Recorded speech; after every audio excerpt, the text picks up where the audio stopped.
ಕೇಳಿ ಶಿವಮೊಗ್ಗದ ಇರುವಕ್ಕಿ ಮತ್ತು ನವಿಲೆಯ ಕೆಳದಿ ಶಿವಪ್ಪನಾಯಕ ಕೃಷಿ ಮತ್ತು ತೋಟಗಾರಿಕೆ ವಿಜ್ಞಾನಗಳ ವಿಶ್ವವಿದ್ಯಾಲಯ ಇವರ ಪ್ರಾಯೋಜಿತ ಕಾರ್ಯಕ್ರಮ UAHS ನೇಗಿಲ ಮಿಡಿತ.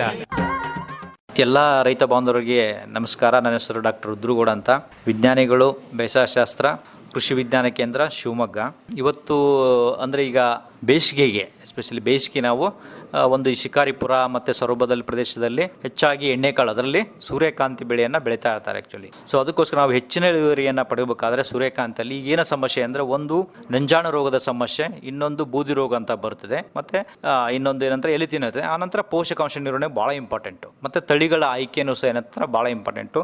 ಸೊ ನಮ್ಮ ಕೃಷಿ ವಿಶ್ವವಿದ್ಯಾಲಯ ಬೆಂಗಳೂರಿಂದ ಒಂದು ಹೊಸ ತಳಿಯನ್ನು KBHS 90 ಅಂತ ಇದೆ. ಸೊ ಆ ಒಂದು ತಳಿಯ ಗುಣಧರ್ಮ ಏನಂತಂದರೆ ಬೂದಿ ರೋಗ ಅಂತ ಹೇಳ್ತಾರೆ. ಸೊ ಆ ಬೂದಿ ರೋಗವನ್ನು ತಡೆಗಣೋ ಶಕ್ತಿ ಇದೆ, ಮತ್ತು ಕಡಿಮೆ ಪ್ರಮಾಣದ ಈ ನಂಜಾಣು ಅಂತ ರೋಗವನ್ನು ಸಹ ಏನಂತಂದರೆ ಅದನ್ನು ತಡೆಗಣೋ ಶಕ್ತಿ ಇದೆ. ಇದು ಏನಂತಂದರೆ ಒಂದು 80ರಿಂದ 85ಗೆ ಕಟಾವು ಬರ್ತದೆ. ಮತ್ತು ಬೇರೆ ತಳಿ ಈಗ ನೋಡಿದಾಗ ಬೇರೆ ಒಂದು ಹೈಬ್ರಿಡ್ಸ್ ಅಂತ ಹೇಳ್ತಾರಲ್ಲ, ಅದಕ್ಕೆ ಹೋಲಿಸಿದಾಗ ಇದು ಒಂದು ಹೆಚ್ಚಿನ ಇಳುವರಿ ಕೊಡ್ತದೆ. ಮತ್ತು ಏನಂತಂದ್ರೆ ನಮಗೆ 80ರಿಂದ 85ಗೆ ನಾವು ಕಟಾವು ಮಾಡಬಹುದು. ಸೊ ಬೂದಿ ರೋಗವನ್ನು ತಡೆಗಣೋ ಶಕ್ತಿ ಇದೆ.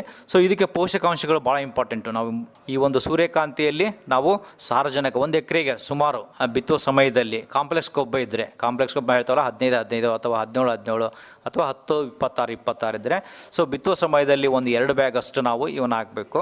ಅದ್ರ ಜೊತೆಗೆ ಜಿಪ್ಸಮ್ ಇದ್ದರೆ ಭಾಳ ಚೆನ್ನಾಗ, ಯಾಕಂದ್ರೆ ಅದರಲ್ಲಿ ಗಂಧಕ ಇರ್ತದೆ. ಸೊ ಎಣ್ಣೆ ಅಂಶ ಜಾಸ್ತಿ ನಾವು ಮಾಡ್ಬೇಕಂದ್ರೆ, ಸೊ ನಾವೇನಂತಂದ್ರೆ ಈ ಗಂಧಕವನ್ನು ಬಳಸಿದರೆ ಎಣ್ಣೆ ಅಂಶ ಜಾಸ್ತಿ ಆಗ್ತದೆ. ಸುಮಾರು ಜಿಪ್ಸಮ್ ಇದ್ದರೆ ಅಂದರೆ 1 ಎಕರೆಗೆ 100ರಿಂದ 150 kg, ಅಥವಾ ಸಲ್ಫರ್ ಇದ್ದರೆ ಅದು 1 ಎಕರೆಗೆ ಒಂದು 10 kg ಅಷ್ಟು ನಾವು ಏನಂತಂದ್ರೆ ಸ್ವಲ್ಪ ಗಂಧಕವನ್ನು ಹಾಕ್ಬೋದು. ಸೊ ಇದರಿಂದ ಗಂಧಕ ಹಾಕೋದ್ರಿಂದ ನಂತರ ಏನು ಮಾಡೋಕ್ಕಂದ್ರೆ ಒಂದು 35 ದಿವಸ ಆದಮೇಲೆ, ನಾವು ಬಿತ್ತಿದ ಒಂದು 35 ದಿವಸದ ಮೇಲೆ ನಾವು ಇದಕ್ಕೆ ಒಂದು ಗೊಬ್ಬರವನ್ನು, ಎಸ್ಪೆಷಲಿ ಏನಂತಂದರೆ ನಾವು ಯಾವ್ದಾರು ಕಾಂಪ್ಲೆಕ್ಸ್ ಗೊಬ್ಬರವನ್ನು ಮತ್ತೆ ಒಂದು ಚೀಲವನ್ನು 30 ದಿವಸ ಆದಮೇಲೆ 17 ಅಥವಾ 19 ಫಸ್ಟು ಬಿತ್ತೋ ಸಮಯದಲ್ಲಿ 10, 26 ಕೊಡಬೇಕು. ನಂತರ ನಾವು 30 ದಿವಸ ಆದಮೇಲೆ ನಾವೇನಂತಂದ್ರೆ ಒಂದು 15 ಗೊಬ್ಬರ ಕೊಡಬೇಕು. ಅದ್ರ ಜೊತೆಗೆ ಬಿತ್ತೋ ಸಮಯದಲ್ಲಿ ನಾವೇನಂತಂದ್ರೆ ಸೂರ್ಯಕಾಂತಿಗೆ ನಾವು ಒಂದು ಗಂಧಕವನ್ನು ಬಳಸಬೇಕು. ಸುಮಾರು ಏನಂತಂದರೆ ನಾವು ಸಲ್ಫರ್ ಹಾಕ್ತಂದ್ರೆ ಒಂದು 10ರಿಂದ 15 kg ಅಷ್ಟು, ಅಥವಾ ಜಿಪ್ಸಮ್ ಹಾಕಂದ್ರೆ ಒಂದು 150ರಿಂದ 200 kg ಅಷ್ಟು ನಾವನ್ನ ಜಿಪ್ಸಮನ್ನು ಬಳಸ್ಬೋದು. ಸೊ ಈ ಥರವಾಗಿ ನಾವು ಸೂರ್ಯಕಾಂತಿಯಲ್ಲಿ ಹೆಚ್ಚಿನ ಇಳುವರಿ ಪಡ್ಕೋಬೇಕು. ಮತ್ತು ಇನ್ನೊಂದು ಏನಂತಂದರೆ, ಈಗ ನಮಗೆ ನಂಜಾಣು ರೋಗ ಬರ್ತದೆ. ಸೊ ಅದಕ್ಕೋಸ್ಕರ ಸ್ವಲ್ಪ ಬೀಜೋಪಚಾರ ಮಾಡಿ ಬಿತ್ತನೆ ಮಾಡಿದ್ರೆ ಭಾಳ ಚೆನ್ನಾಗಿ, ಎಸ್ಪೆಷಲಿ ಇಮಿಡಾಕ್ಲೋಫಿಡ್ ಅಂತ ಬರ್ತದೆ. ಸೊ ಅದೇನಂತಂದ್ರೆ 0.5 ml 1 kg ಬೀಜಕ್ಕೆ ನಾವು ಬೀಜೋಪಚಾರ ಮಾಡಿ ಬಿತ್ಬಿಟ್ರೆ ಈ ನಂಜಾಣು ರೋಗ ಬರ್ತದೆ. ಯಾಕಂದ್ರೆ ನಂಜಾಣು ರೋಗ ಅಂದ್ರೆ ಅದು ವೈರಸ್ ರೋಗ, ಅದನ್ನು ಬಂದ ಮೇಲೆ ಕಂಟ್ರೋಲ್ ಮಾಡೋದು ಭಾಳ ಕಷ್ಟ. ಅದಕ್ಕೋಸ್ಕರ ಅದು ಈಗ ಥ್ರಿಪ್ಸ್ ಅಂತ ಇರ್ತದೆ, ಅದು ಸ್ಪ್ರೆಡ್ ಮಾಡ್ತಾ ಇರ್ತದೆ ಆ್ಯಕ್ಚುಲಿ. ಸೊ ಅದನ್ನು ಹತೋಟಿ ಮಾಡಬೇಕಾದ್ರೆ ನಾವು ಈ ಒಂದು ಏನಂತಂದರೆ ಈ ಒಂದು ಕಾನ್ಫಿಡರ್ ಅಂತ ಮಾಡಿಕೊಂಡು ಬೀಜೋಪಚಾರ ಮಾಡಿದರೆ ನಾವು ನಂಜಾಣು ರೋಗವನ್ನು ತಡೆಗಟ್ಬೋದು. ಸೊ ಈ ಥರ ನಾವು ಏನಂತಂದ್ರೆ ಒಂದು ತಳಿಗಳ ಆಯ್ಕೆ ಭಾಳ ಇಂಪಾರ್ಟೆಂಟು, ಆಮೇಲೆ ಬಿತ್ತನೆ ಸಮಯ ಭಾಳ ಇಂಪಾರ್ಟೆಂಟು, ಮತ್ತು ಯಾವ ಗೊಬ್ಬರಗಳನ್ನು ಬಳಸ್ತೇವೆ. ನೀವು ಸಾವಯವ ಗೊಬ್ಬರನೂ ಹಾಕ್ಬೋದು ಭಾಳ ಚೆನ್ನಾಗಿ ಆ್ಯಕ್ಚುಲಿ. ಬಿತ್ತೋ ಸಮಯದಲ್ಲಿ ಅಥವಾ ಬಿತ್ತುವ 15 ದಿವಸ ಮುಂಚೆ ನಾವು ಒಂದು 3-4 ಟನ್ ಅಷ್ಟು ಕೊಟ್ಟಿ ಗೊಬ್ಬರನ ಹಾಕ್ಬೋದು.